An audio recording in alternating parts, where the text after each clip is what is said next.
The phone's harsh ring cut through the peaceful silence of my corner office on the 35th floor. I glanced at the caller ID, surprised to see Richard's name flashing across the screen at 10:30 in the morning. My husband rarely called during work hours, especially not when he knew I was preparing for a major corporate merger case. Something was wrong. The moment I heard his voice, cold, distant, almost mechanical, I felt a chill run down my spine, the kind of premonition that makes your stomach clench before the bad news even arrives. "Alexandra, this isn't working anymore. I want a divorce," he said without preamble, without even a hello. 13 years of marriage dismissed in 8 words, delivered with all the emotion of someone ordering coffee. I gripped the phone tighter, my knuckles turning white as I tried to process what I was hearing. The Manhattan skyline stretched out beyond my office window, unchanged, indifferent to the fact that my world was crumbling. "Richard, what are you talking about? Is this some kind of joke?" My voice sounded strange to my own ears. Too high, too breathless. I stood up, nearly knocking over the crystal paperweight he'd given me for our 10th anniversary. It caught the morning light, sending tiny rainbows dancing across the stacks of legal briefs on my mahogany desk. "It's not a joke, Alexandra. I've already moved most of my things out. Martin Goldstein will handle the details from here. Don't try to contact me directly. All communication goes through him." The finality in his voice stunned me. There was no room for discussion, no explanation offered. "You can't just end our marriage over the phone. Richard, we need to talk about this face to face," I pleaded, hating the desperation creeping into my voice. I was Alexandra Montgomery, the attorney who made corporate executives squirm during depositions. I didn't beg. Yet here I was, clutching the phone like a lifeline. "There's nothing to discuss. I've made my decision." A brief pause. Then, "You've changed, Alexandra. We both have. It's better this way." The line went dead before I could respond, leaving me standing there staring at my reflection in the window glass, a successful woman in a tailored suit, looking utterly lost. My assistant Sarah's concerned face appeared at my door. "Alex, are you okay? You look like you've seen a ghost." She'd been with me for 6 years, long enough to read the subtle shifts in my expression. I motioned for her to close the door. "Richard just called. He wants a divorce." Saying the words out loud made them more real, more painful. Sarah's eyes widened in shock. "What? Why? You two seemed fine at the firm's Christmas party last month." She crossed the room and took the seat across from my desk. I sank back into my leather chair, feeling suddenly exhausted. Apparently not. I massaged my temples, trying to make sense of it all. He told me not to contact him. Said everything needs to go through his lawyer, Martin Goldstein. Sarah's expression shifted from shock to indignation. "Goldstein? That shark from Perkins and Gray? Richard's planning to play hardball right out of the gate." She leaned forward. "Alex, you need to take this seriously. Goldstein doesn't mess around." I nodded, my mind already shifting gears, years of legal training kicking in despite the emotional earthquake. I know exactly who Martin Goldstein is. He's represented 3 of Richard's restaurant acquisitions. A thought struck me. But he's never handled a divorce case as far as I know. He's strictly corporate.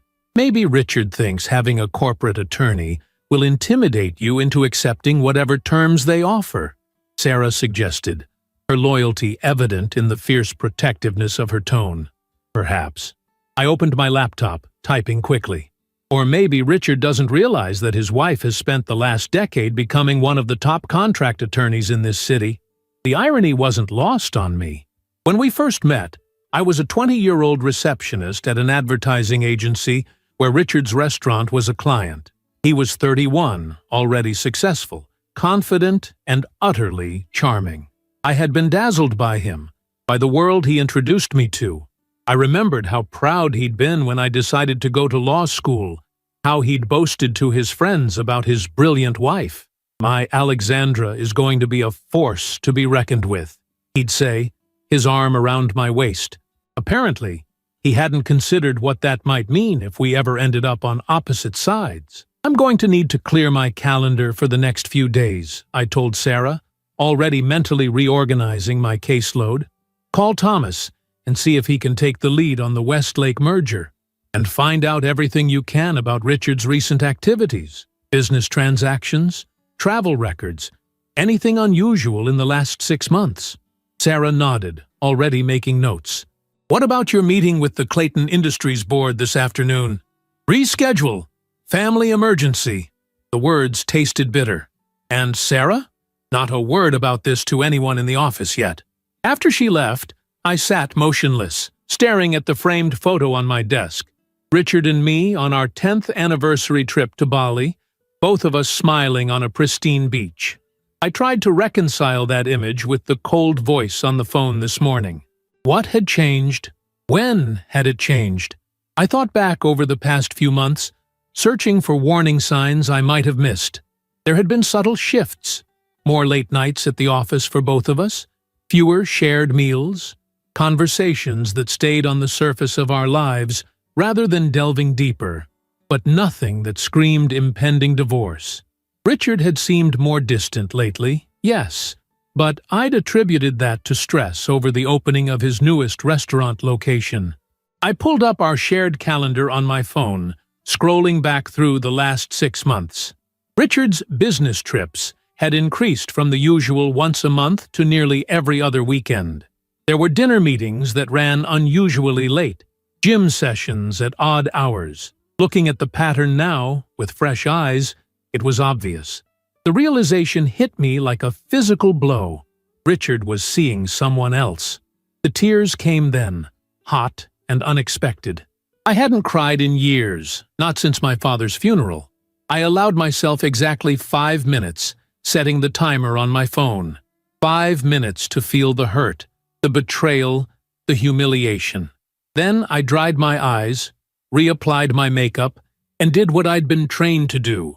I started gathering information. By noon, I had accessed our joint accounts and discovered several interesting charges.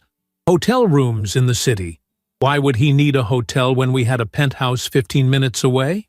Expensive jewelry purchases from Tiffany that I'd never received. Dinners at intimate restaurants on nights he'd told me he was working late. The evidence mounted, each new discovery like another cut. The most damning proof came when I checked our cell phone account. Richard had a second line I didn't recognize, with hundreds of texts and calls to the same number. I couldn't access the content of the messages. I wasn't that kind of lawyer, but the pattern was clear enough. I was about to call Goldstein's office when my phone pinged with an email notification.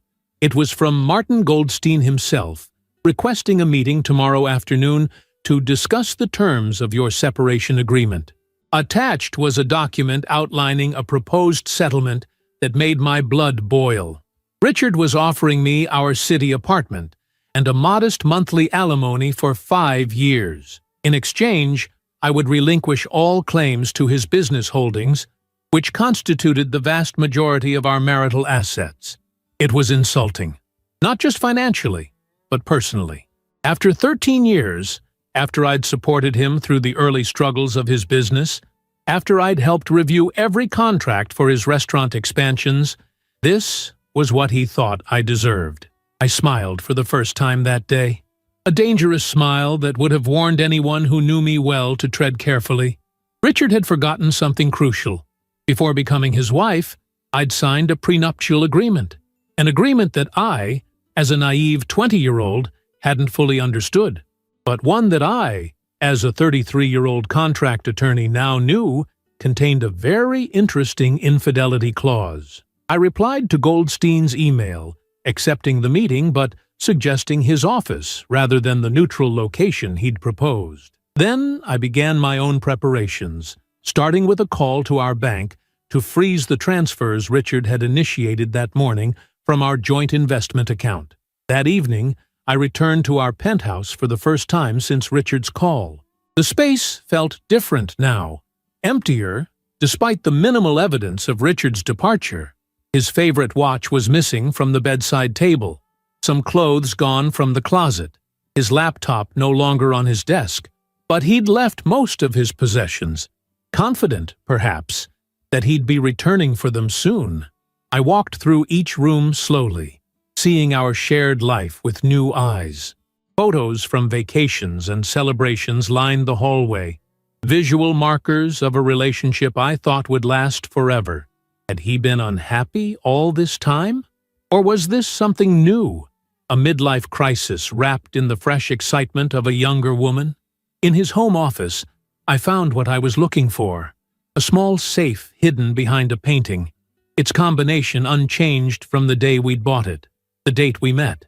Inside were various documents, including our prenuptial agreement. I removed it carefully, sat at his desk, and began to read. The language was formal, legalistic, but the relevant clause was clear. In the event that either party engages in provable infidelity, the aggrieved spouse shall be entitled to 50% of the offending spouse's business assets acquired during the marriage, in addition to standard division of marital property. Richard had insisted on this clause, convinced that a young wife would eventually stray. The memory of his patronizing smile as he'd explained it made anger flare hot in my chest. It's just protection, Alexandra, for both of us. But we both knew it had been about his insecurity, his fear that a 20-year-old would eventually be tempted by someone her own age. The irony was almost poetic. The very clause he'd created to protect himself would now be his undoing. I slept in the guest room that night, unable to face our bed. Before turning out the light, I sent a text to the mystery number from Richard's secret phone. We need to talk about Richard. Then I switched off my phone and slept more soundly than I had any right to. The next morning, I dressed with deliberate care. A sharp charcoal suit that Richard had always said made me look intimidating. Emerald earrings that matched my eyes, my grandmother's vintage watch for luck. I gathered the documents I'd need, including the prenuptial agreement and evidence of Richard's affair, and placed them in my briefcase. Then I headed to Martin Goldstein's office, ready for the confrontation that would determine my future. Goldstein's assistant looked surprised when I gave my name. "Oh, Mrs. Montgomery, we weren't expecting you until 3 this afternoon." "I decided to come early," I said, with a smile that didn't reach my eyes. "Is Martin available now? It's rather urgent." She hesitated, then picked up her phone, murmuring into it too quietly for me to hear. After a moment, she nodded. "He can see you now. Follow me, please." As I walked into Martin Goldstein's corner office, I saw him rising from behind his desk, hand extended in greeting. He was a small man with wire-rimmed glasses and a reputation for ruthlessness that belied his mild appearance. "Mrs. Montgomery, I presume? I'm Martin Goldstein." His tone was professional but tinged with something like pity. "Yes, I'm the wife," I confirmed, setting my briefcase on his desk with a decisive click. The moment I spoke those words, something shifted in Goldstein's expression. He paled slightly, his extended hand frozen in midair as recognition dawned. "You're Alexandra Montgomery, from Montgomery and Jenkins." His voice had changed, the confidence replaced by uncertainty. I smiled, extending my own hand now. "That's right. I believe you and I negotiated opposite sides of the Eastbrook Plaza development last year. Small world, isn't it?" Martin Goldstein, one of the most feared corporate attorneys in the city, visibly swallowed. His hand trembled slightly as he shook mine, and I knew in that moment that I had the upper hand. Richard had made a critical error. He'd forgotten that his wife wasn't just any woman. She was an attorney who specialized in the very contracts he was trying to use against her. Goldstein gestured for me to take a seat, his movements stiff as he returned to his own chair. The floor-to-ceiling windows behind him showcased the Manhattan skyline, but his view today was of a woman he suddenly realized was not the pushover client he'd anticipated. "I must say, Mrs. Montgomery." "Ms. Montgomery will do," I interrupted, keeping my tone pleasant but firm. "Or Alexandra, if you prefer. We're colleagues, after all." He nodded, recalibrating. "Alexandra, then. This is unexpected. Richard didn't mention your professional standing." I imagine there are many things Richard failed to mention. I opened my briefcase and removed a folder, placing it carefully on the polished surface of his desk, including the precise terms of our prenuptial agreement. Goldstein's expression remained carefully neutral, but I caught the slight tightening around his eyes. "I have a copy of the agreement here," he said, tapping a blue folder to his right. "I'm sure you do. But I wonder if Richard directed your attention to Section 7, Paragraph 3. I slid my copy across the desk, opened to the relevant page, with the infidelity clause highlighted in bright yellow. As Goldstein read, I watched his face cycle through confusion, realization, and finally, alarm. He looked up at me, then back down at the document, as though hoping the words might have changed in the interim. "This is quite specific," he said finally. "Yes, it is." Richard was very insistent about that clause when we married. He was concerned that a young wife might be tempted to stray. I smiled thinly. "Ironic, isn't it?" Goldstein removed his glasses and pinched the bridge of his nose.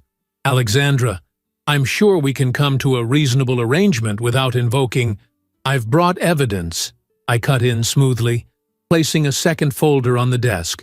"Credit card statements, hotel receipts, phone records, and this morning I received a very interesting text response from a number that has been communicating with my husband quite regularly." I took out my phone and placed it face up on the desk, displaying the message that had greeted me when I woke up. "Who is this?" "Richard gave me this number to contact him. I'm Brittany." Goldstein stared at the phone, then at the evidence folder, his expression growing increasingly troubled.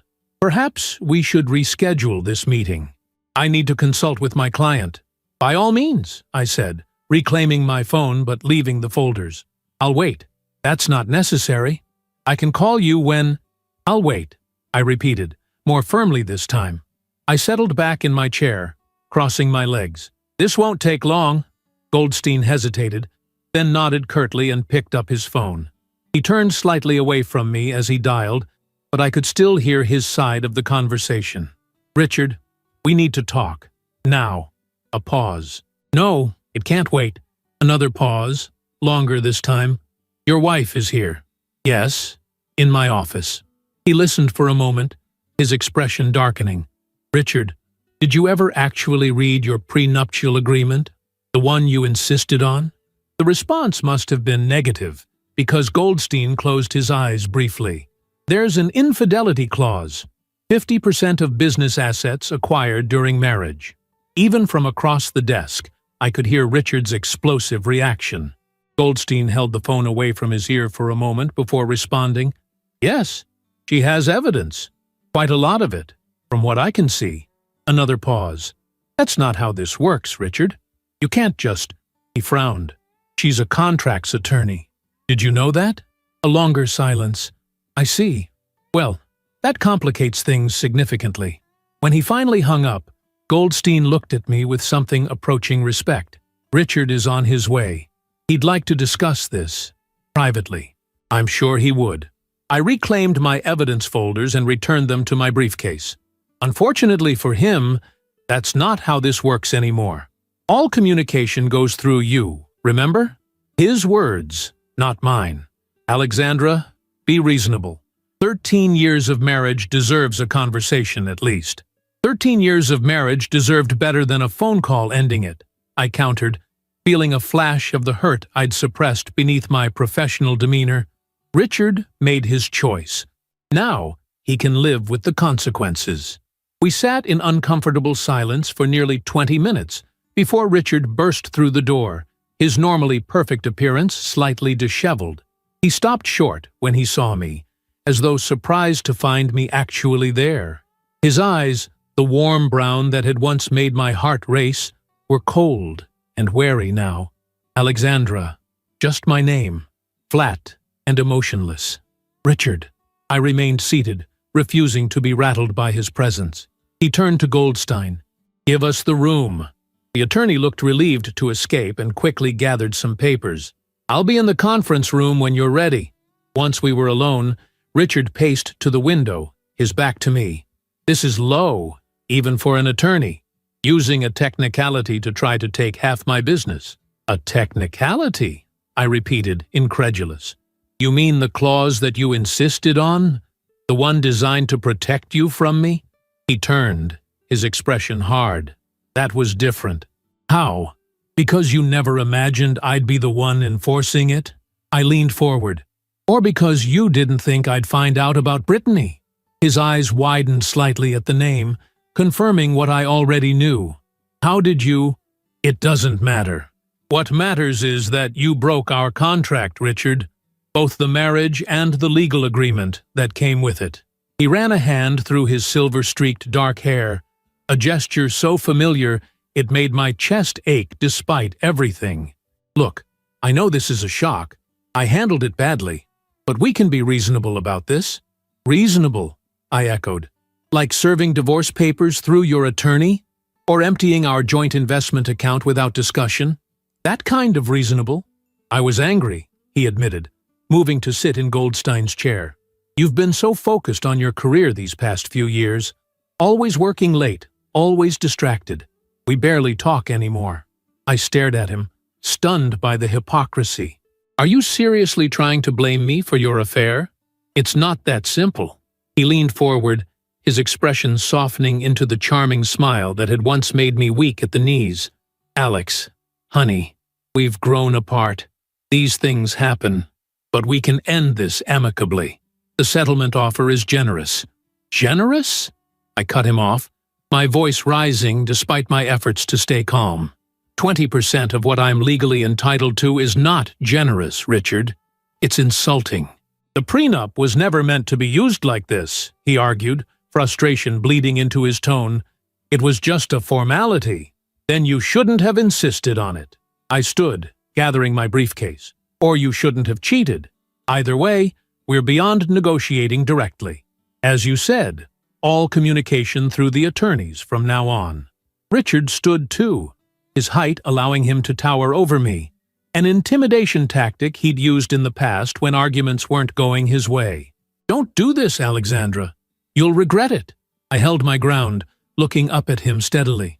No, Richard. You'll regret assuming I was still that naive 20-year-old who didn't understand what she was signing. As I turned to leave, he grabbed my arm. Wait, just wait! His voice had lost its edge, sounding almost pleading. What do you want? Just tell me what you want, and we can make this go away. For a brief moment, I allowed myself to imagine saying what I truly wanted, for none of this to be happening, for the man I'd loved for 13 years not to have betrayed me, for the life we'd built together not to be crumbling. But that wasn't possible anymore. I want what I'm entitled to under the agreement you created, I said instead, gently removing his hand from my arm. 50% of the business assets acquired during our marriage, and an equitable division of our personal property. That would cripple the restaurant group, he protested. We're in the middle of an expansion. The new locations in Chicago and Boston should have been considerations before you decided to sleep with a 22-year-old hostess. I finished for him, watching his face pale at the accuracy of my information. How did you think this would end, Richard? Did you really believe I'd just accept whatever scraps you offered and disappear quietly? The door opened before he could respond, and Goldstein returned, looking uncomfortable. I thought I heard raised voices. Is everything all right? Perfect timing, I said, moving toward the door. We're finished here. Richard has some decisions to make, and I have a deposition at 2 o'clock. I paused at the threshold. I'll expect a revised settlement offer by the end of the week, Mr. Goldstein. One that reflects the terms of our prenuptial agreement in full. I left without looking back, maintaining my composure until I reached the privacy of the elevator. Only then did I allow my shoulders to slump, my carefully constructed facade cracking under the weight of what had just transpired. The Richard I thought I knew, the man who had encouraged my education, celebrated my successes, built a life with me, was gone, if he had ever existed at all. My phone buzzed with a text from Sarah. How did it go? Do you need backup? I smiled faintly at her loyalty. Meeting over. Coming back to the office. Will fill you in. When I returned to my firm, I found Thomas Jenkins waiting in my office, his distinguished face creased with concern. In his late 50s, Thomas had been my mentor since law school, the one who had encouraged me to specialize in contract law and had eventually made me partner at his firm. "Sarah told me what happened," he said, rising as I entered. "I'm so sorry, Alexandra." I set down my briefcase and sank into my chair, suddenly exhausted. "Thank you. It's been an educational 24 hours. Do you need representation? I know someone excellent in family law." "I can handle it," I interrupted, then softened my tone. "But thank you. I appreciate the offer." Thomas studied me for a moment. "This isn't just another case, Alex. It's your marriage, your life. Having emotional distance might be beneficial." I shook my head. "Richard made this about business when he tried to cheat me out of what I'm entitled to. I won't let personal feelings interfere with getting a fair settlement." "And after?" Thomas asked gently. "When the papers are signed and the assets divided? What then?" It was a question I hadn't allowed myself to consider yet. After 13 years with Richard, who was I on my own? What would my life look like without him in it? "I don't know," I admitted, surprising myself with the honesty. "I guess I'll figure that out when I get there." Thomas nodded, patting my shoulder as he stood to leave. "You're stronger than you think, Alexandra. You always have been." At the door, he paused. "Take the rest of the day. The Westlake merger can wait." Once alone, I found myself staring at the wedding photo on my desk, the one I'd kept there as a reminder of where I'd come from, and the person who had believed in me when I was just starting out. I picked it up, tracing Richard's smiling face with my finger. Had he ever really loved me? Or had I simply been a young, impressionable trophy to display at business functions? My thoughts were interrupted by another text message, this one from an unknown number. "This is Brittany. Can we meet? There's something you should know about Richard." I stared at the message, my heart pounding. This was Richard's mistress, the woman who had helped destroy my marriage, reaching out directly. My first instinct was to ignore it. What could she possibly have to say that I would want to hear? But the lawyer in me recognized potential information, leverage I might need. After a long moment, I typed back, "The Atrium Cafe, tomorrow, noon." That night, I returned to our penthouse and began the painful process of separating my life from Richard's. I moved his remaining clothes to the guest room, deleted our shared playlists, and removed his emergency contact information from my phone. Each action was like cutting a thread that had connected us, leaving me feeling both lighter and somehow unmoored. In the home office, I found a photo that made me pause. Richard and me at the opening of his first upscale restaurant, Montague's, named after a combination of our surnames. I was beaming with pride, my arm around his waist as he cut the ceremonial ribbon. That night, he'd toasted me in front of everyone, to my brilliant wife, without whom none of this would be possible. Seats. The restaurant had thrived, expanding into a group that now included 8 locations across 3 states. And I had been there for every step, reviewing contracts, helping with business plans, even suggesting the farm-to-table concept that had become their signature style. In many ways, the success of Richard's business was partly my achievement, too. I set the photo down, a new resolution forming. This divorce wouldn't just be about getting what I was legally entitled to. It would be about acknowledging my contributions to the life and business we had built together. Richard might have forgotten those contributions, but I would make sure the settlement reflected them. The next morning, I dressed carefully for my meeting with Brittany, choosing a simple but expensive cream blouse and tailored pants, rather than my usual power suit. This wasn't a business meeting or a legal confrontation. It was something more complicated. I arrived at the Atrium Cafe 10 minutes early, selecting a quiet table in the corner with a view of the entrance. At precisely noon, a young woman walked in, glancing around nervously. She was stunning, tall, blonde, with the kind of effortless beauty that turned heads. She couldn't have been more than 22, exactly the age I had been when I met Richard. Our eyes met across the cafe, and I saw recognition flash in hers. She straightened her shoulders and walked toward me, her confidence seemingly returning with each step.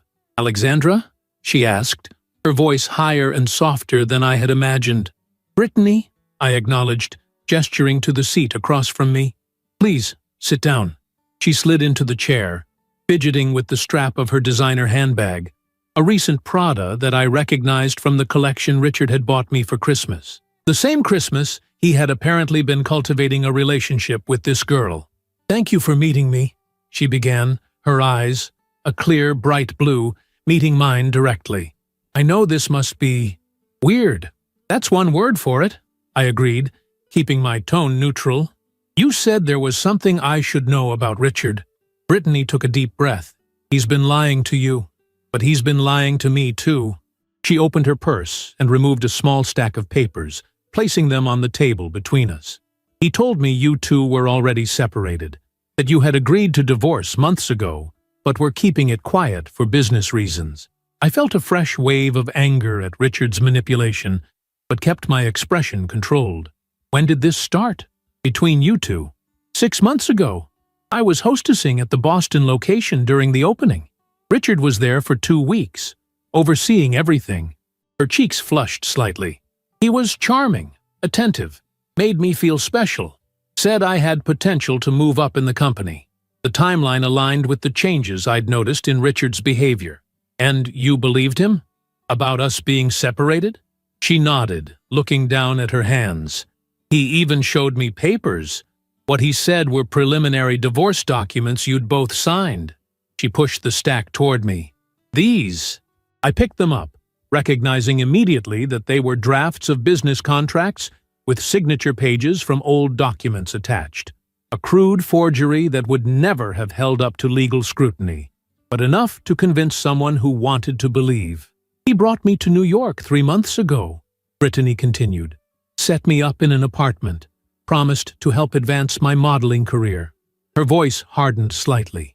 "But then I started noticing things. He would never take me to certain restaurants, never introduced me to his close friends, always had excuses for why I couldn't visit his home. Because we were still very much married," I finished for her, setting the papers down. "And living together." She nodded, blinking back tears. "I found out the truth yesterday, after your text. I did some research, found articles about you and Richard together at events just months ago." She looked up at me, her expression a mix of anger and shame. "I feel so stupid."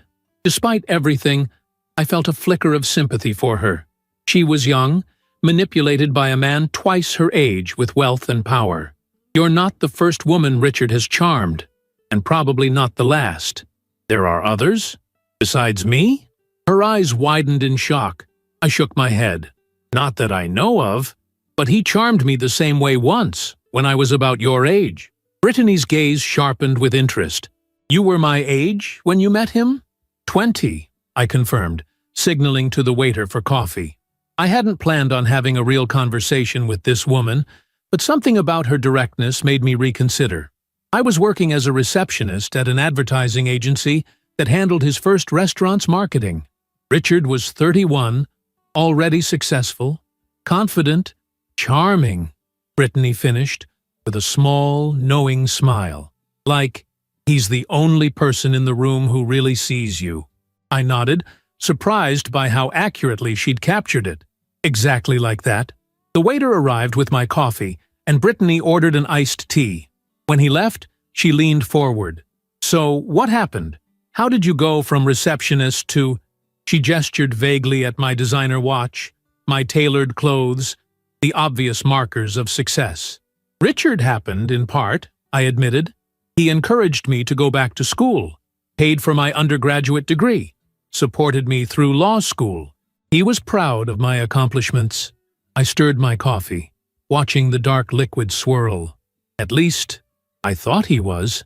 "He talked about you sometimes," Brittany said quietly. "Said you were brilliant, but that you'd grown cold, too focused on your career." The words stung, even coming from her. "And I suppose he presented himself as the neglected husband? She nodded, looking embarrassed. He said you two hadn't been intimate in over a year, that you were essentially roommates. She twisted the paper wrapper from her straw between her fingers. I'm guessing that wasn't true either. No, I said simply, leaving it at that. Some details of my marriage were still too private to share, especially with the woman who had been sleeping with my husband. Richard appears to have created convenient narratives for both of us. Our drinks arrived, creating a brief pause in the conversation. I used the moment to study Brittany more carefully. She was beautiful, yes, but there was an intelligence in her eyes that suggested she was more than the stereotype of a young model being kept by a wealthy older man. What do you want from this meeting, Brittany? I asked finally. You said you had something to tell me about Richard, but it seems you've mostly confirmed what I already suspected. She straightened, setting her drink aside. I have texts, emails, receipts, everything documenting our relationship for the past 6 months. I want you to have them. She reached into her purse and pulled out a USB drive, placing it on the table. He lied to both of us, used both of us. I don't want him to get away with it. I stared at the small device, understanding its value in my divorce proceedings. With this evidence, there would be no way for Richard to deny the affair or contest the prenuptial clause. It was exactly what I needed, and yet I found myself hesitating. Why would you help me? You don't know me. Brittany's expression hardened. Because yesterday, after I confronted him about still being married to you, he told me I was just a fun distraction, and that I should be realistic about my position. Then he offered me money to disappear quietly. Her voice cracked slightly, like I was some problem to be handled, not a person he'd been telling he loved for months. The cold calculation sounded exactly like the Richard I'd seen in Goldstein's office. Not the man I thought I'd married, but the one he'd apparently become, or perhaps had always been, beneath the charm. I'm sorry, I said, and meant it. You didn't deserve that. She shrugged, attempting nonchalance, but not quite succeeding. I'll be fine. I'm young, as he kept reminding me, but you and I both deserve better than his lies. She pushed the USB drive closer to me. Take it. Use it. Make him pay. I picked up the drive, turning it over in my fingers. Thank you. This will help significantly with my case. Good. She took a sip of her tea, then asked, what happens now? With the divorce, I mean. Now I negotiate from a position of strength, I explained, slipping the drive into my purse. With this evidence and the prenuptial agreement, Richard will have to agree to the terms I set forward. And those terms include half his business? Brittany asked, a hint of admiration in her voice. 50% of the business assets acquired during our marriage, I corrected, which includes the restaurant group, various real estate holdings, and several investment portfolios. She whistled softly. No wonder he looked terrified when I mentioned speaking to you. He stands to lose a fortune. He should have thought of that before he decided to cheat, I said, more sharply than I intended. I softened my tone. But this isn't about punishment. It's about getting what I legally deserve after 13 years of marriage and significant contributions to building those businesses. Brittany nodded, looking thoughtful. For what it's worth, I think you're handling this with a lot more class than most people would. She hesitated, then added, he showed me pictures of you sometimes, from events and parties. You always looked so confident, so put together. I was actually kind of intimidated by the idea of you. The comment startled a small laugh from me. Me? You're young and beautiful. If anyone should feel intimidated, it's me. Beauty fades, she said with surprising wisdom. But what you've built for yourself, your career, your reputation, that's real power. She gathered her purse, preparing to leave. I should go. I have a modeling go-see across town. What will you do now? I asked, genuinely curious about her plans. Move back to Boston, probably. My sister's there. Start over. She stood, smoothing her dress. Maybe go back to school. I always wanted to study design. You should, I encouraged, remembering my own journey. It's never too late to reinvent yourself. She smiled, a genuine expression that transformed her face from merely beautiful to radiant. Thank you for meeting me, Alexandra. For what it's worth, I think Richard made a huge mistake letting you go. After she left, I sat alone with my coffee, processing the unexpected turn my morning had taken. I had come ready to face an adversary, perhaps even to unleash some of my anger on the woman who had been sleeping with my husband. Instead, I'd found another of Richard's victims. Different circumstances, but the same manipulation, the same lies. I returned to the office to find 3 messages from Martin Goldstein waiting for me. Apparently, Richard had instructed him to schedule another meeting, this time with a different approach. Instead of the insulting initial offer, Richard was now proposing something closer to an equal division of our personal assets, though still protecting his business interests. It wasn't enough, and both of them knew it. I called Goldstein back immediately. I've acquired additional evidence confirming Richard's infidelity. I informed him without preamble. Comprehensive documentation covering the past 6 months. I'm prepared to move forward with enforcing the prenuptial agreement in full, including the infidelity clause. There was a long silence on the other end of the line. I see, Goldstein finally said, his tone resigned. Perhaps we should discuss potential settlement options before proceeding to court. I think that would be wise, I agreed. I'll have my terms drafted by tomorrow morning. That evening, I began the process of truly reclaiming my life. I transferred my personal items from the penthouse to a luxury short-term rental I'd arranged in a different part of the city. I needed neutral space, somewhere without memories of Richard in every corner. The new apartment was sleek and impersonal, exactly what I needed. After arranging my essential belongings, I sat at the pristine dining table with my laptop, drafting the settlement terms I would present to Goldstein. I worked methodically, ensuring every detail was precise, every claim justified by both the prenuptial agreement and state law. By midnight, I had completed the document. It was fair but firm, claiming exactly what I was entitled to, without vindictiveness, but also without compromise. I would get 50% of the restaurant group, half of our real estate holdings, and an equitable division of our personal property. Richard would retain enough to continue operating the business, but would need to include me as an equal partner in all future decisions affecting the company. As I prepared for bed in the unfamiliar apartment, I realized I felt something unexpected. Relief. The marriage I had built my adult life around was ending, but somehow I felt more like myself than I had in years. Without Richard's larger-than-life presence, without the constant adjustment to his needs and schedule, I could finally hear my own thoughts clearly again. The next 3 weeks passed in a blur of legal meetings, asset evaluations, and negotiations. Richard, faced with the irrefutable evidence of his affair and the binding language of the prenuptial agreement, had little choice but to accept my terms. Goldstein, to his credit, advised his client to settle rather than fight a losing battle in court. The actual signing of the divorce papers was anticlimactic. Richard and I sat across from each other in a conference room at Goldstein's firm, neither of us speaking beyond the necessary formalities. He looked tired. The confidence I had always associated with him diminished somehow. As we each signed our names to the document that would legally end our marriage, I caught him watching me with an expression I couldn't quite decipher. Regret, perhaps, or simple resignation. When it was done, we stood to leave. At the door, Richard paused. Alexandra, just my name, spoken softly. I turned, meeting his eyes one last time. Yes, I'm sorry, he said, the words seeming to cost him something. Not for the divorce. That was probably inevitable, but for how I handled it.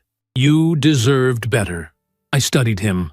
This man I had loved for 13 years, trying to reconcile the charming young entrepreneur who had swept me off my feet with the calculating businessman who had tried to cheat me out of my fair share.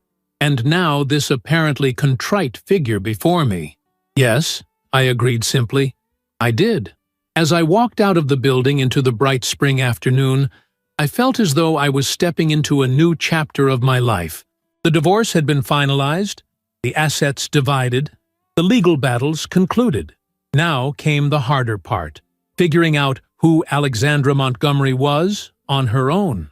The answer began to take shape in the months that followed. With my share of the restaurant group, I established myself as an active board member, bringing my legal expertise to bear on the company's expansion plans. Richard, initially resistant to my involvement, eventually came to value my input as the business continued to thrive despite our personal fallout. My career at the law firm flourished.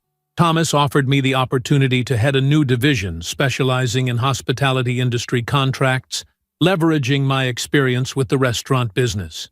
The work was challenging and satisfying, allowing me to build something that was entirely my own achievement. On a personal level, I took time to rediscover interests I had neglected during my marriage. I joined a rowing club, something I'd enjoyed in my teens but had abandoned for lack of time. I took cooking classes, traveled to destinations Richard had never been interested in, and reconnected with friends I had lost touch with over the years. 6 months after the divorce was finalized, I received an unexpected email from Brittany. She had returned to Boston as planned and had enrolled in design school. Attached to her message was a photo of her first completed project, a sleek, modern dress that showed genuine talent. "Thank you for the encouragement," she wrote. "Sometimes we need to be reminded of our own potential." I smiled as I typed my reply, genuinely happy for her new beginning. In a strange way, Richard's betrayal had liberated both of us, her from a relationship built on lies, and me from a marriage that had slowly but surely been diminishing who I was. That same week, I finalized the purchase of my own home. Not a penthouse in Richard's preferred neighborhood, but a brownstone in the West Village with character, history, and room to grow. As I arranged my belongings in the new space, I came across the photo that had once sat on my office desk, Richard and me on our 10th anniversary trip. I considered it for a moment, then placed it in a box destined for storage. Not thrown away, but no longer needed in my daily life. In its place, I set a new frame, a simple black and white photo of the Manhattan skyline at dawn, taken from the rowing club on a morning when I had risen early to watch the sun illuminate the city. It represented everything my life had become. Independent, beautiful in its own right, full of possibility. 1 year to the day after Richard's devastating phone call, I attended the opening of the newest restaurant in the group, the first location I had helped develop from concept to completion. The space was stunning, with warm lighting, sustainable materials, and an innovative menu featuring local producers. Though Richard and I had worked on the project together professionally, we had maintained a careful distance personally, communicating primarily through management teams and legal channels. At the opening event, we found ourselves momentarily alone near the bar, away from the crowd of investors, critics, and industry insiders. Richard looked good. He had always known how to present himself, but there was a new wariness in his eyes when he looked at me. "Congratulations," he said, raising his glass slightly. "The critics are already raving. Your farm-to-table concept was exactly right." "Our concept," I corrected, giving credit where it was due. "Your culinary vision, my sustainability framework. We still make a good team professionally." He nodded, a flicker of something like wistfulness crossing his face. "Better business partners than spouses, apparently." "Perhaps," I agreed, then added more gently, "or perhaps just the wrong timing, the wrong circumstances. Do you ever wonder what would have happened if we'd met now, instead of when you were 20? He asked suddenly. "If we'd been equals from the start?" The question caught me off guard with its unexpected vulnerability. I considered it honestly before answering. "I think we might have had a chance. But we can't rewrite history, Richard." "No," he agreed, his gaze moving over the crowded restaurant, "our shared professional achievement, if not our shared life. But we can learn from it, at least." As he moved away to greet an arriving food critic, I found myself reflecting on the journey of the past year. The pain had been real, The betrayal devastating. But from those ashes had risen something unexpected. A stronger, more authentic version of myself. A woman who knew her worth and wasn't afraid to claim it. The young receptionist who had been dazzled by Richard's charm had grown into a formidable attorney who could stand her ground. The wife who had gradually lost herself in her husband's shadow had reclaimed her independent identity. The woman who had once defined herself primarily through her marriage now stood complete on her own. Later that evening, as I prepared to leave the successful opening event, my assistant Sarah approached with a knowing smile. "There's a rather handsome investment banker at Table 9 who's been asking about you all evening. Thomas knows him from Harvard Law. Says he's one of the good ones." I laughed, shaking my head. "Not tonight, Sarah. Tonight is about celebrating this achievement." I gestured around the thriving restaurant. "But maybe next time. I think I might finally be ready." And as I stepped out into the cool evening air, I realized it was true. The divorce that had once seemed like an ending had become, instead, a beginning. The start of a new chapter I was finally ready to write, on my own terms, with my own voice. The pain of betrayal would always be part of my story, but it no longer defined me. What defined me now was the strength I had found in its aftermath, the resilience that had transformed a devastating phone call into the catalyst for a more authentic life. Richard's attempt to discard me had ultimately set me free, a justice more poetic than any legal settlement could provide. The success of the new restaurant marked a turning point in my relationship with Richard, a shift from adversaries in a bitter divorce to cautious business partners with a complex history. Over the next 6 months, we settled into a professional rhythm that allowed the restaurant group to not only survive our personal upheaval, but actually thrive beyond expectations. Industry analysts who had predicted our divorce would devastate the business were proven wrong as our complementary skills, Richard's culinary vision and operational expertise, paired with my legal acumen and sustainability initiatives, created a more robust organization than either of us could have built alone.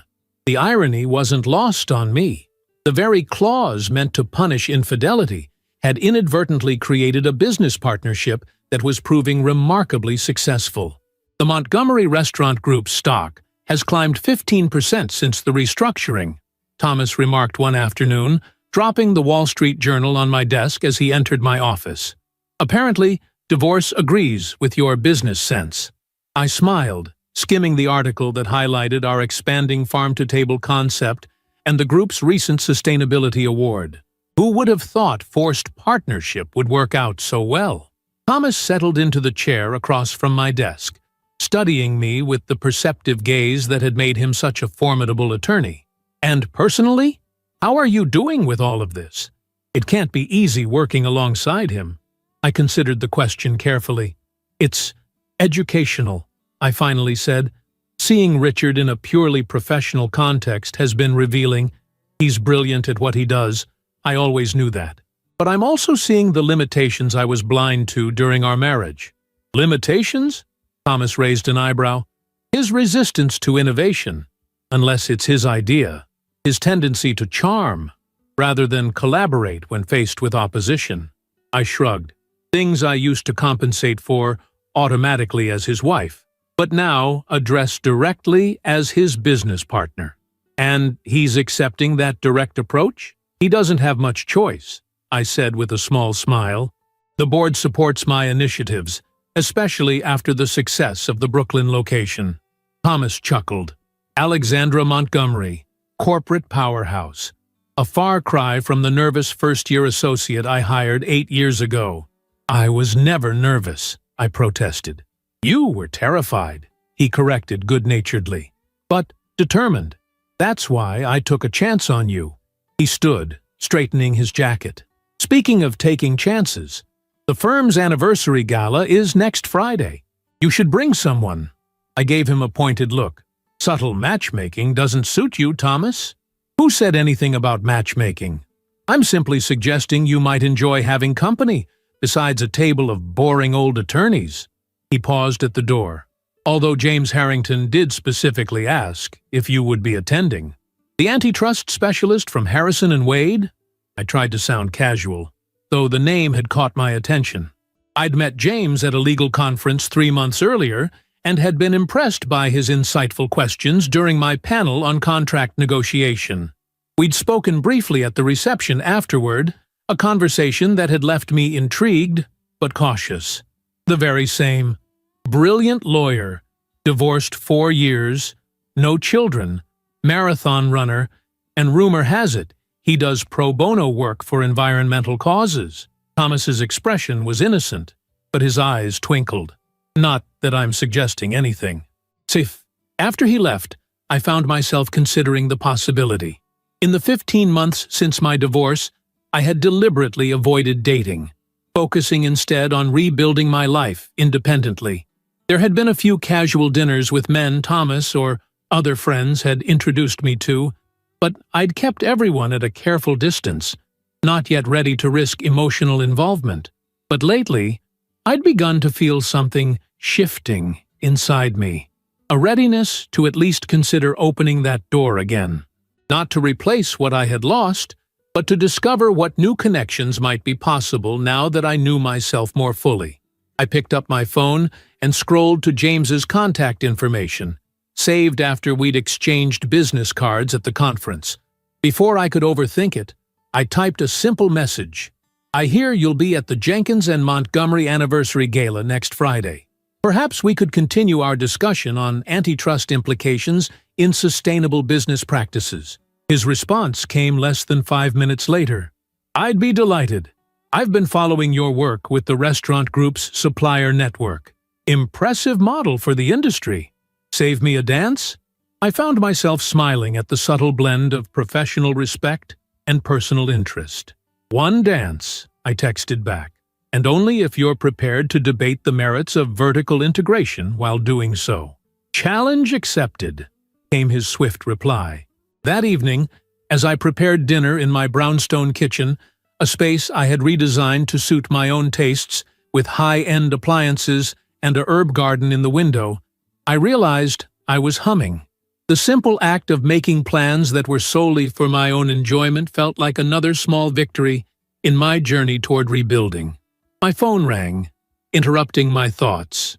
Richard's name flashed on the screen, unusual for a Friday evening when our interactions were typically limited to scheduled meetings and necessary emails. Richard, I answered, keeping my tone neutral. Is everything all right? Alexandra? His voice sounded strained. I apologize for calling outside business hours, but we have a situation with the Chicago location. The head chef is threatening to leave, taking his team with him. I set down the knife I'd been using to chop vegetables, giving him my full attention. Marcus, why? He seemed completely on board with the expansion plans at the last meeting. He was, until he received a very generous offer from Ellington Group.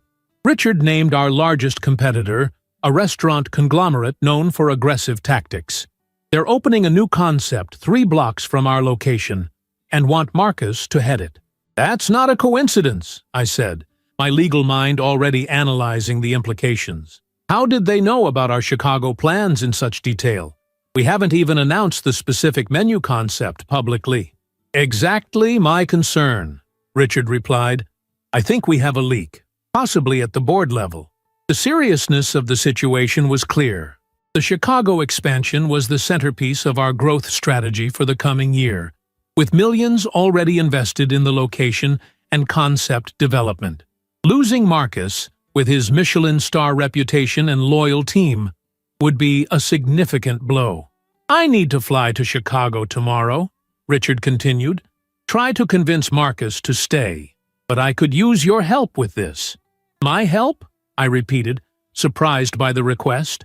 While we'd established a functional working relationship, Richard rarely sought my direct involvement in operational issues. You have a way with contracts, he said, a hint of his old charm creeping into his voice. And you understand the legal implications if Ellington is using insider information. Plus, Marcus respects you. He was impressed with your commitment to sustainable sourcing. I hesitated, mentally reviewing my weekend plans, primarily catching up on case files and meeting a friend for brunch on Sunday. Nothing that couldn't be rescheduled. "I'll come," I decided. "Text me the flight details.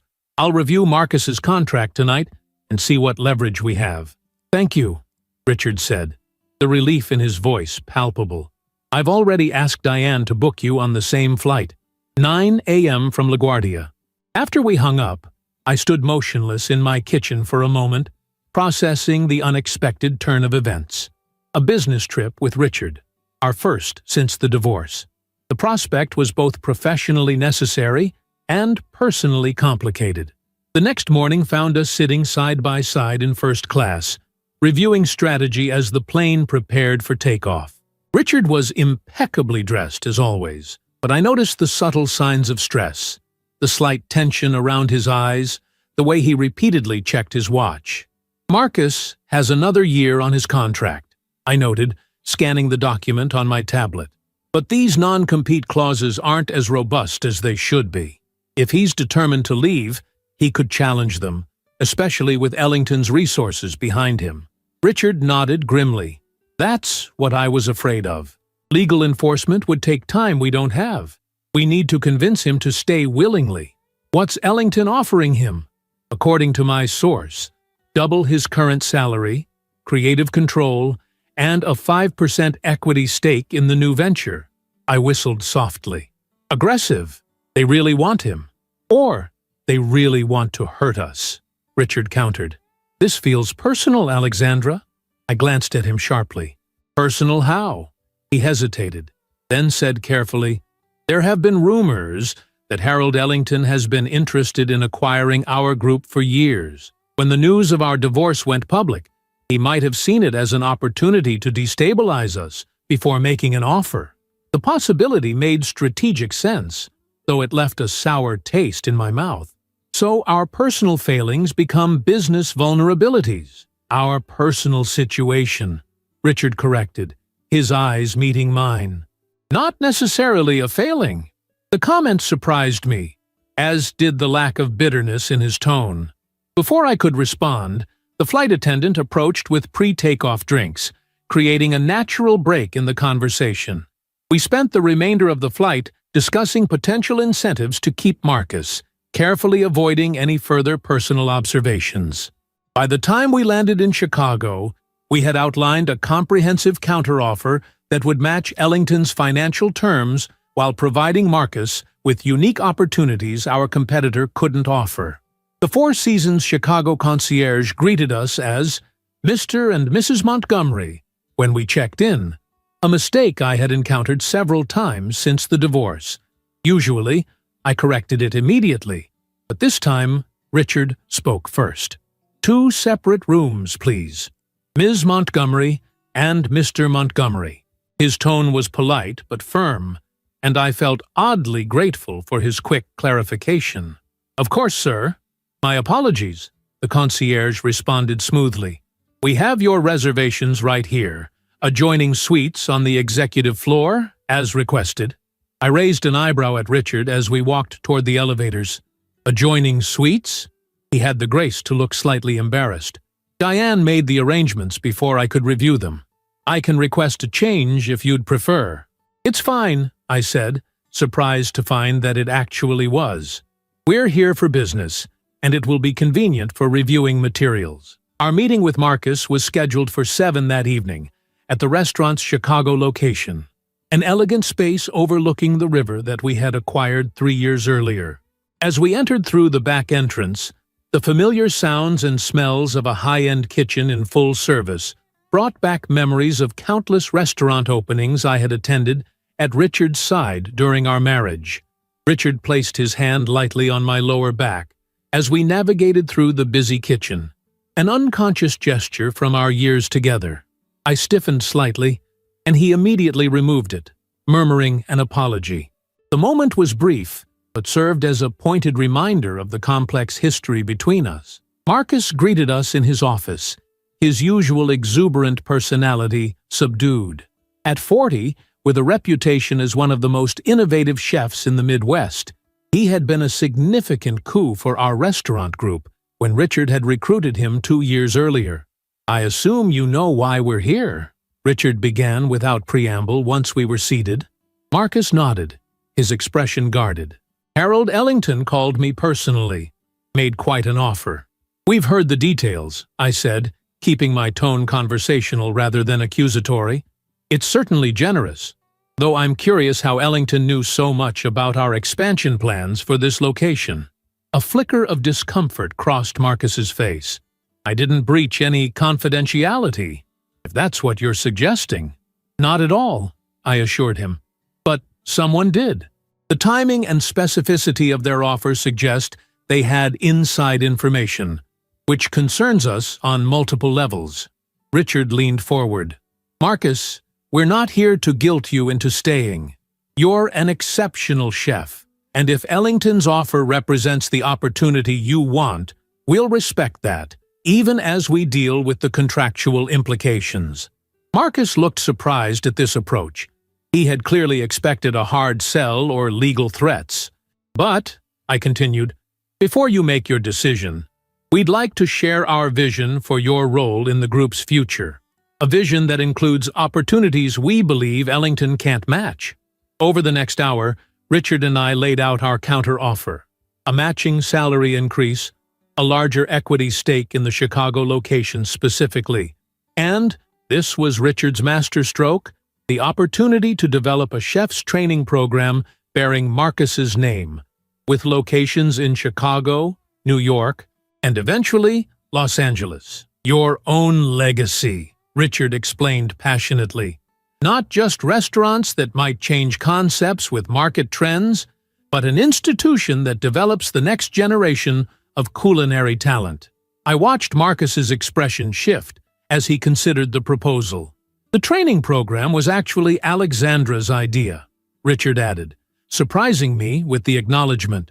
"She pointed out that your mentorship of younger chefs has always been one of your greatest strengths." Marcus turned to me, curiosity evident in his expression. "You noticed that?" "During my last visit," I confirmed. "I saw how you worked with your sous chefs, teaching, not just directing. It's a rare quality in kitchens at this level." A small smile tugged at his lips. "My first chef was a tyrant. I swore I'd never create that kind of toxic environment in my own kitchen." He leaned back, considering us both. "I have to say, I wasn't expecting this approach. Given everything that's happened between you two, I thought the company might be vulnerable." Richard and I exchanged a quick glance. "Our personal situation has changed," I acknowledged, "but our commitment to the business, and to the people who make it successful, hasn't." "If anything," Richard added, "the restructuring has strengthened our strategic capabilities. Alexandra's more direct involvement has brought perspectives I was missing." The sincerity in his voice caught me off guard. It was perhaps the first time since our divorce that Richard had openly acknowledged the value of my contributions without any hint of resentment. By the time we concluded the meeting 2 hours later, Marcus had verbally committed to staying, contingent only on reviewing the formal contract revision I promised to have drafted by Monday. We had not only averted the immediate crisis, but potentially strengthened our relationship with a key team member. "That went better than I expected," Richard admitted as we walked back to the hotel through the cool Chicago evening.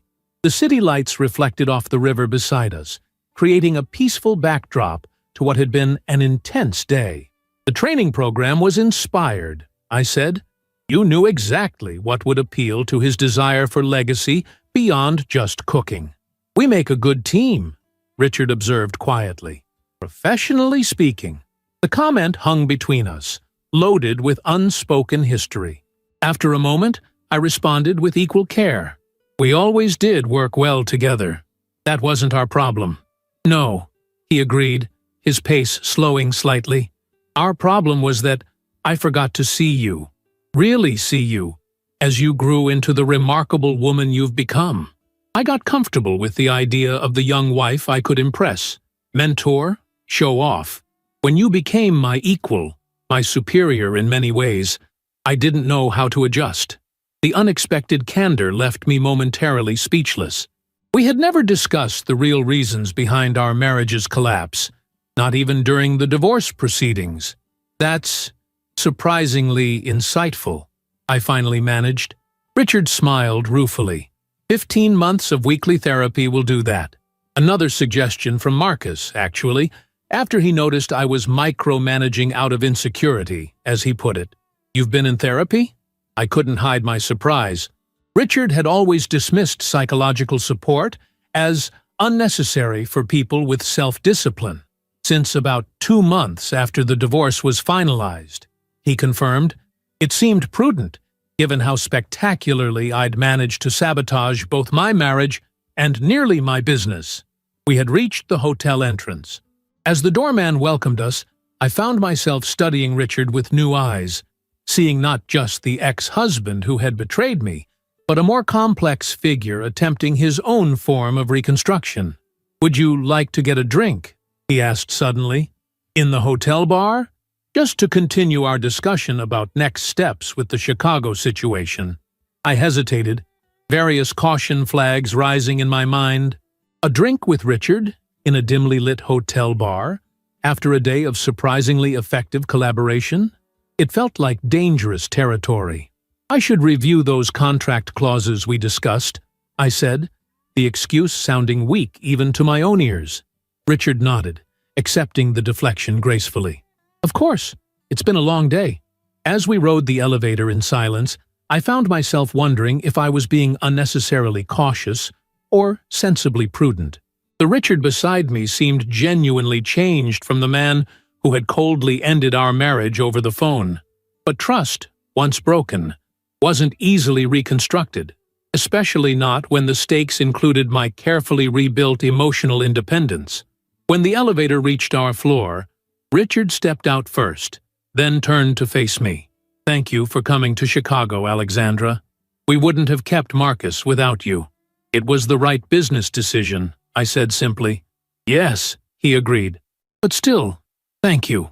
He hesitated, then added quietly, Good night, Alexandra. Good night, Richard, I replied, watching as he walked down the corridor to his suite. Alone in my room, I kicked off my heels and poured myself a mineral water from the minibar, settling onto the window seat with its panoramic view of the Chicago skyline. My phone buzzed with a text from James Harrington. Looking forward to that dance next Friday. Just brushing up on my vertical integration arguments. Seats, I smiled at the message, appreciating its light tone and the uncomplicated interest it represented. Typing a brief, friendly response, I found myself reflecting on the contrast between the straightforward potential of something new and the weighted complexity of my history with Richard. Outside my window, Chicago glittered with possibility, much like my life 15 months after divorce, full of unexpected directions, new challenges, and the hard-won freedom to choose my own path forward. Whatever that path might include, I was finally confident in my ability to navigate it on my terms, with clear eyes and an open heart. The following Friday evening found me standing before the full-length mirror in my bedroom, assessing my appearance with a critical eye. The emerald silk gown I'd chosen for the firm's anniversary gala highlighted my eyes and fell in elegant lines to the floor. My hair was swept up in a sophisticated twist, a few carefully arranged tendrils framing my face. The overall effect was polished, confident, and, I had to admit, quite beautiful. As I fastened my grandmother's diamond earrings, I reflected on how much had changed since the last time I'd attended a formal event. Then, I had been Richard Montgomery's wife, part of a power couple known throughout New York's business and social circles. Tonight, I would attend as Alexandra Montgomery, named partner at Jenkins and Montgomery, respected attorney and woman in her own right. The thought brought not sadness, but a quiet satisfaction. The journey from devastation to independence had been challenging, but standing here now, I knew with absolute certainty that I wouldn't trade my hard-won freedom for the security of my former life. My phone chimed with a text from the car service announcing their arrival. With one final glance in the mirror, I gathered my clutch and wrap, ready to embrace whatever the evening might bring. The gala was being held at the Metropolitan Museum of Art, one of New York's most prestigious venues and a favorite of Thomas's. As I ascended the grand staircase, the sounds of a string quartet and the gentle hum of conversation drifted out to greet me.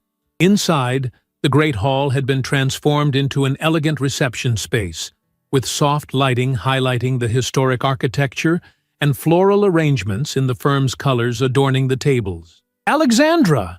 Thomas's voice carried across the entrance. He approached with his wife Eleanor beside him, both beaming with pride at the success of the event.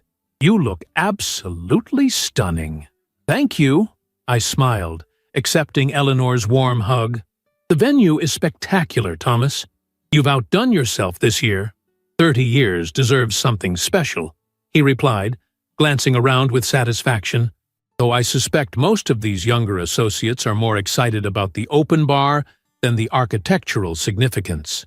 Eleanor laughed, linking her arm through her husband's. "Let them enjoy it. Some of them might be celebrating a milestone anniversary of their own someday." She gave me a meaningful look. "Speaking of celebrations, I believe someone has been watching the entrance rather attentively since we arrived." Following her gaze, I spotted James Harrington across the room, engaged in conversation with a senior partner from his firm, but glancing periodically toward the entrance.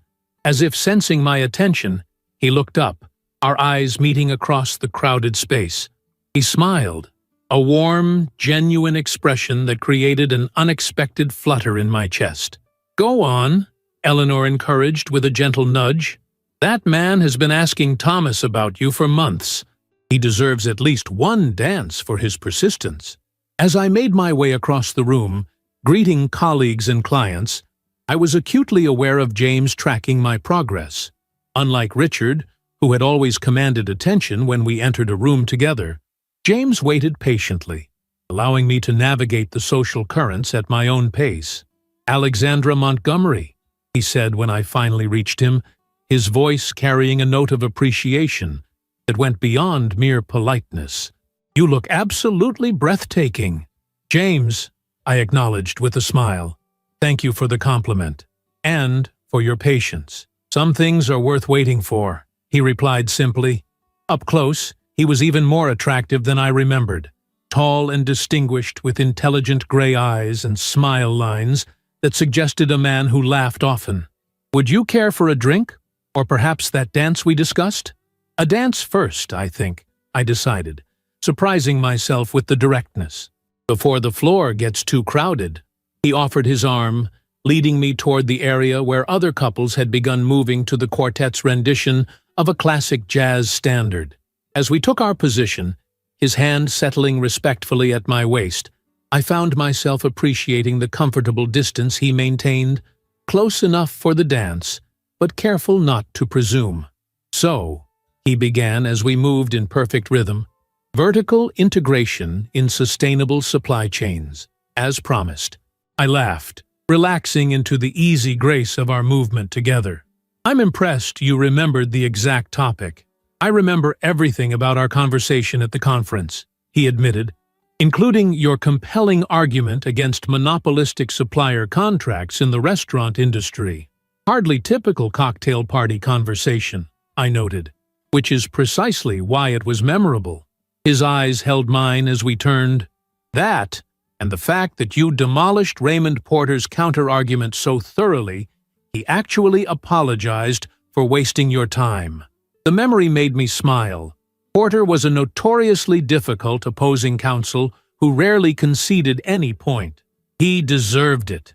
His position was legally indefensible and ethically questionable. And yet, you managed to correct him without humiliating him. A skill many litigators never master. James guided me smoothly through a turn.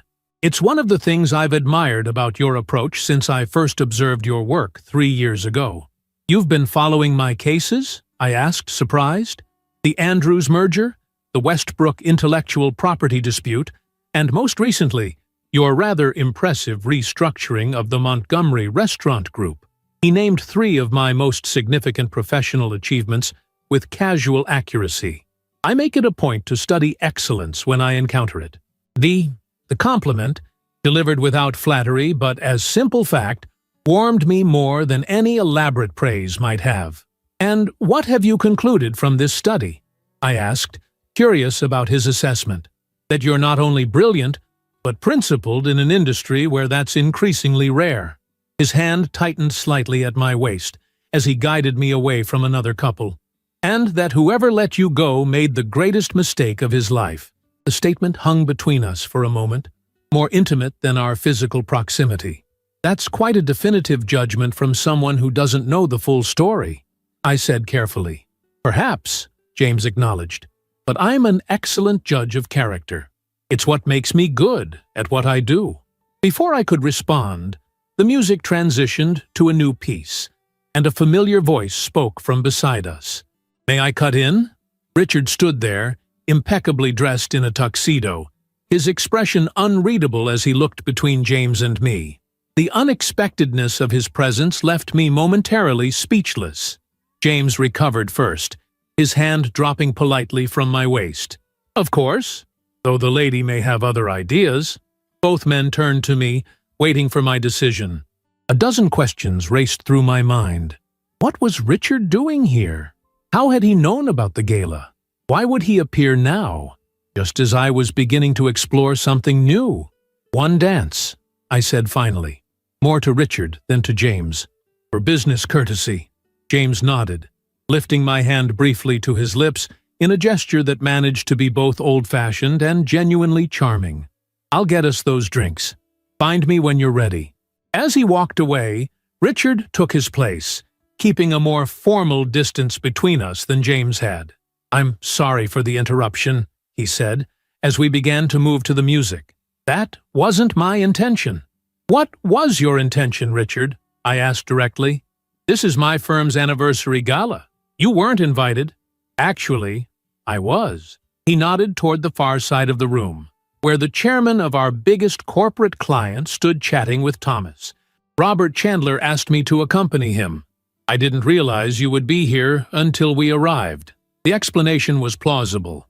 Chandler Global was both a major client of our firm and a significant investor in the restaurant group, but something in Richard's expression suggested there was more to the story. "You could have declined once you saw me," I pointed out. "I considered it," he admitted. "But then I saw you dancing with Harrington, and He hesitated. "I was curious." "About James? About seeing you with someone else?" His honesty was unexpected. "It's been 15 months since the divorce. I knew intellectually that you would eventually move on, but seeing it is different." I studied him, trying to understand his motivation. "Are you jealous, Richard? Because you lost that right when you decided a 22-year-old was more appealing than your wife." He winced at the directness. "I deserve that. And no, I don't have any right to jealousy. But I would be lying if I said it was easy to see you looking so beautiful, so confident, with someone who clearly appreciates who you are." The music carried us around a turn, and I used the moment to gather my thoughts. "What do you want from me, Richard? We've established a working relationship. The business is thriving. Why complicate things?" "Because I've been doing a lot of thinking since Chicago," he said, his voice lowering, "about what went wrong between us, about the man I was, the man I want to be now." "Therapy seems to be working for you," I observed, trying to keep my tone light despite the heaviness of the conversation. "It is," he acknowledged, "but seeing you with Harrington just now made me realize something my therapist has been trying to tell me for months. I never truly saw you, Alexandra, not as you deserved to be seen." I faltered slightly in our dance, thrown by his candor. Richard steadied me with a gentle pressure at my waist, continuing as though he hadn't noticed my reaction. "When we met, you were this beautiful, bright young woman who looked at me like I hung the moon. It was intoxicating to be admired that way. But as you grew, as you became the remarkable woman you are now, I felt threatened instead of proud. That's on me, not you." "Why are you telling me this now?" I asked, genuinely puzzled by his timing. "Because I wanted you to know that I understand what I lost," he said simply. "Not just a wife, but a partner who challenged me, who made me better when I was willing to listen." He smiled ruefully. It took losing everything to make me see that. Across the room, I caught sight of James at the bar, deliberately giving us space, but clearly waiting for my return. The contrast between the two men, between my past and a possible future, couldn't have been more striking. "I appreciate your honesty," I said carefully, "and I'm glad you're finding clarity through therapy. But Richard, whatever you're hoping for here, I'm not hoping for anything," he interrupted gently. "I'm not asking for reconciliation or forgiveness. I just wanted you to know that I see you now, truly see you, even if it's too late." The music drew to a close, and Richard stepped back, releasing me from our dance. "Thank you for the dance, Alexandra, and for everything you've taught me, even when it was painful for both of us." He glanced toward James. "He seems like a good man. I hope he appreciates how fortunate he is." Before I could respond, Richard turned and walked away, disappearing into the crowd with the same unexpected suddenness with which he had appeared. I stood motionless for a moment, processing the exchange, before making my way back to where James waited. "Everything all right?" he asked, as he handed me a glass of champagne, his expression concerned but not prying. "Yes," I said, surprising myself with the truth of it. "Just an unexpected conversation. With your ex-husband," he noted, not a question but a gentle acknowledgement. I looked at him in surprise. "You recognized him?" "I make it a point to know who the major players are in any room," James said with a small smile. Richard Montgomery's reputation precedes him, both professionally and personally. The implication was clear. He knew who Richard was to me, had probably known from the beginning. "And that doesn't concern you?" I asked, curious about his perspective. James considered the question with the thoughtfulness I was coming to associate with him. "Everyone has a past, Alexandra. What matters to me is the present, and possibly the future, if you're interested in exploring that." His directness was refreshing after Richard's complicated layers of meaning. "I might be," I admitted, taking a sip of champagne. "Though I should warn you, I'm still finding my footing as just Alexandra, not one half of Richard and Alexandra." "I wouldn't want it any other way," he assured me. "The woman who emerged from that marriage is extraordinary in her own right. That's who I'm interested in knowing better." The evening progressed with surprising ease after that. James and I danced again, shared stories over dinner, and found ourselves deep in conversation about everything from legal theory to favorite childhood books. Unlike my early days with Richard, where I had often felt like I was trying to keep up with his world, with James the exchange felt balanced. Two equals sharing perspectives, challenging each other's thinking, and genuinely enjoying the process. By the time he walked me to my car at the end of the night, something had shifted in my perception of what might be possible in this new chapter of my life. At the car door, James paused, his expression thoughtful. "I've enjoyed tonight immensely," he said, his voice warm in the cool night air. "Would you consider dinner next weekend? There's a new exhibition at the Museum of Modern Art I thought you might enjoy beforehand." The invitation was clear, intentional, a proper date rather than the professional adjacent interaction we'd shared tonight. I found myself nodding before I had fully processed my answer. "I'd like that," I said, realizing with some surprise that I truly meant it. His smile deepened, revealing a dimple in his left cheek I hadn't noticed before. "Wonderful. I'll call you to arrange the details." He leaned in, pressing a gentle kiss to my cheek, respectful, but with a hint of something more. "Good night, Alexandra." As my car pulled away, I watched his figure recede in the rear window, a curious lightness spreading through me. Not the dizzying infatuation I had felt with Richard at 20, but something more grounded, the quiet pleasure of connecting with someone who saw me clearly and valued what he saw. Back in my brownstone, I moved through my evening routine with thoughts still swirling around the unexpected encounters of the night. Richard's appearance had been jarring, but strangely cathartic. There was a sense of closure in his acknowledgement, a final period at the end of our shared sentence. And James, the possibility represented by our connection, felt like a first word on a fresh page. tentative but full of potential. As I prepared for bed, my phone chimed with a message from James. "Thank you for a memorable evening. Looking forward to continuing our conversation about the Sherman Antitrust Act and your controversial position on jazz fusion." Not necessarily in that order. I smiled at the reference to our spirited debate over dinner, appreciating his ability to balance intellectual engagement with gentle humor. Typing a brief reply, I set my phone aside and turned out the light, settling into the peaceful darkness of my room. 2 years ago, I had been Alexandra Montgomery, wife of successful restaurateur Richard Montgomery, a woman whose identity was inextricably linked to her husband's. When that identity had been shattered by betrayal, I had feared I might never fully recover what had been lost. But lying there in the quiet of my own home, reflecting on the woman I had become, I realized that I hadn't merely recovered, I had discovered.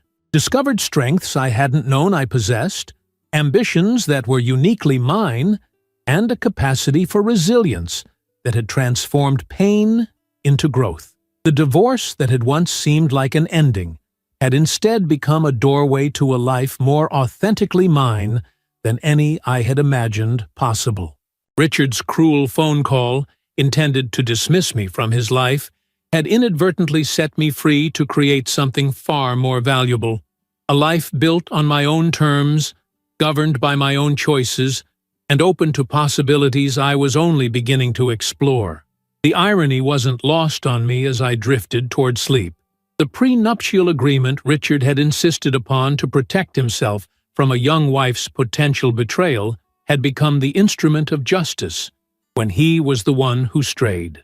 The legal expertise he had encouraged me to develop had given me the tools to claim what was rightfully mine. The confidence he had once admired had grown into an independence he could no longer control. 6 months later, as I stood at the podium accepting the American Bar Association's prestigious Women-in-Law Award for my work developing sustainable contract models for the hospitality industry, I caught sight of 2 significant figures in the audience. Richard sat near the back, his presence a respectful acknowledgement of my achievement rather than any claim to it. And in the front row, James watched with genuine pride, his support a steady companion to my continued growth rather than a definition of it. My acceptance speech touched on the journey that had brought me to this moment, not the personal details that remained private, but the professional evolution that had emerged from personal transformation. Sometimes, I told the gathered attorneys, judges, and legal scholars, our greatest contributions come not from following established patterns, but from the courage to forge new ones. Whether in contract law or in life, the most meaningful structures are those we build with intention, integrity, and a willingness to begin again when necessary. Later that evening, at the small celebration dinner James had arranged with close friends and colleagues, Thomas raised his glass in a toast. "To Alexandra Montgomery," he said, his eyes twinkling with the pride of a mentor who had watched his protégé exceed every expectation, who reminded all of us that the finest legal minds are those that understand both the letter of the law and the human heart behind it. As glasses clinked around the table, I felt a profound sense of gratitude for the journey, difficult as it had been at times, that had led me here. The phone call that had once devastated me had become merely the first line in a story I continued to write, one choice at a time, with wisdom hard-won and possibilities limitless. The young receptionist, who had once been dazzled by a successful older man, had become a woman who knew her own worth. The betrayed wife, who had confronted her husband's attorney with trembling determination, had become a respected legal mind who made others tremble with the precision of her arguments. The woman who had once defined herself through her marriage had discovered that her true self had been waiting all along, ready to emerge stronger, wiser, and infinitely more complete. And as I looked around at the life I had built from the ashes of betrayal, the career that fulfilled me, the home I had created, the relationships that nourished me, and the open road of possibilities ahead, I knew with absolute certainty that I wouldn't change a single step of the journey that had brought me here, not even the devastating phone call that had started it all. For in that moment of greatest pain had been born my greatest freedom, the chance to discover who Alexandra Montgomery truly was, and the courage to become her fully, without apology or compromise. Sometimes the end of one story is simply the beginning of a better one. And this story, my story, was still being written one day at a time, with a pen firmly in my own hand, and a future limited only by the scope of my own imagination. The young woman who had once signed a prenuptial agreement without understanding its implications had become an attorney who knew exactly what she was worth, in the courtroom, in business, and in life. And that, perhaps, was the most poetic justice of all.